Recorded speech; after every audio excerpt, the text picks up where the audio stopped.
Kinja aslam ki surok ha ki jaka jingo kai hanong ba shillong na mar ka jingkhang kali hapreng kinong nya kali tourist ka jilla Meghalaya bat Assam bat kani kal akta e kalit kawan hapreng kini ki artali ki jilla khamtam e ki breu na khasi bat jantia na mar kim don lenti da kumoi pat banit shiki we ki benta jong kari India laj no tang na jurabat Habaya kran be kinong dia jing dia baki ba ap haki jaka penyang kali ha viewpoint bat hadam kilaya thu baka jingwan kinong jingo kai kala hiar ba kini ki arsingi lai singi kilaya thu baki kali na Assam ki baket ikinong wan jingo kai perthai ki ju hiat hadam ban pet kai ya kaji itanat katai kapung hasua baki net kai shaki we ki jaka jingo kai Lastang kita wan teres mah hitam le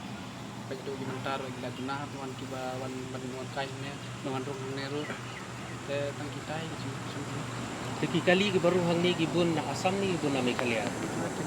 Bun te di mana Assam ni kuman ni kai ni kan bagi sultanat mah kai dengan miam ni Te sakhin dia. ini te nak bun license ni tai license tai lalu harga luar Julai Jun tai istangnya waktu itu jadi mentai ya itu Nang gobal tempat lagi sih dulu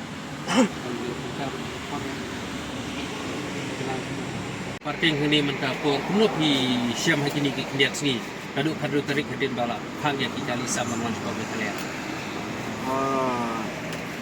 Supaya jungat duduk kandil tarik cuman kali kelak cuma sebab pelan kum ini kamtam mentah kasih mah bah setiap Assam ro bat dari kali Meghalaya kumnya mentah kasih lay nan kali dah ni hani lay kali gam juduk mah kadan baik malong ya kaba mentah lay sini teh